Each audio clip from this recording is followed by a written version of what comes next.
प्यासा कोई मन का है प्यासा, कोई धन का है प्यासा, कोई रण का है प्यासा, कोई माई का, कोई भाई का है प्यासा, कोई नाम का है प्यासा, कोई काम का है प्यासा, कोई यार का है प्यासा, कोई प्यार का। वह रे विधाता क्या सृष्टि रचाई बनाई, नहीं नहीं नहीं नहीं, वह रे विधाता क्या सृष्टि रचाई, वह रे विधाता क्या सृष्टि बनाई।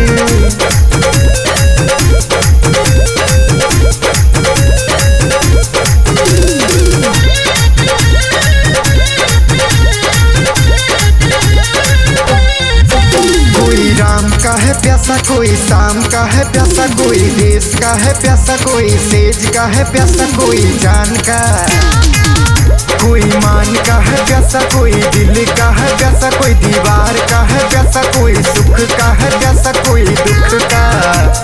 वह रे विधाता क्या सृष्टि रचाई बनाई, वह रे विधाता क्या सृष्टि रचाई, वह रे विधाता क्या दुनिया बनाई।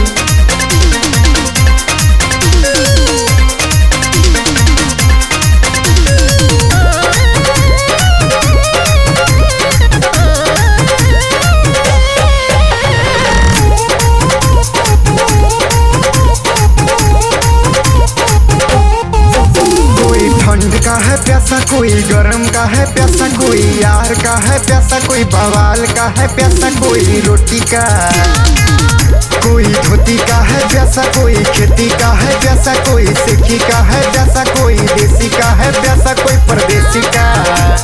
वह रे विधाता क्या सृष्टि रचाई बनाई, वह रे विधाता क्या सृष्टि रचाई, वह रे विधाता क्या दुनिया बनाई।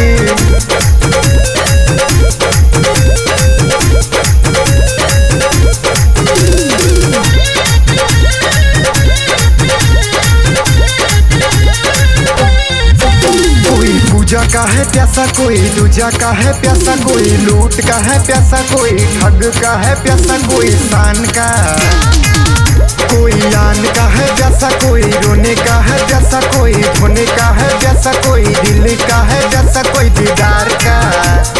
वह रे विधाता क्या सृष्टि रचाई बनाई, वह रे विधाता क्या सृष्टि रचाई, वह रे विधाता क्या दुनिया बनाई।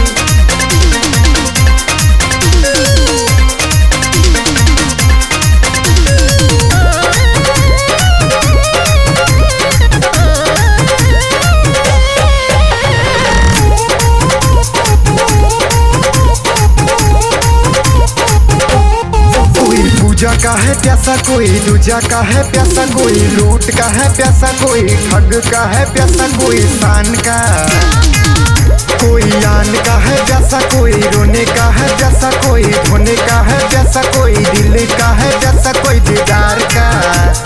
वह रे विधाता क्या सृष्टि रचाई बनाई,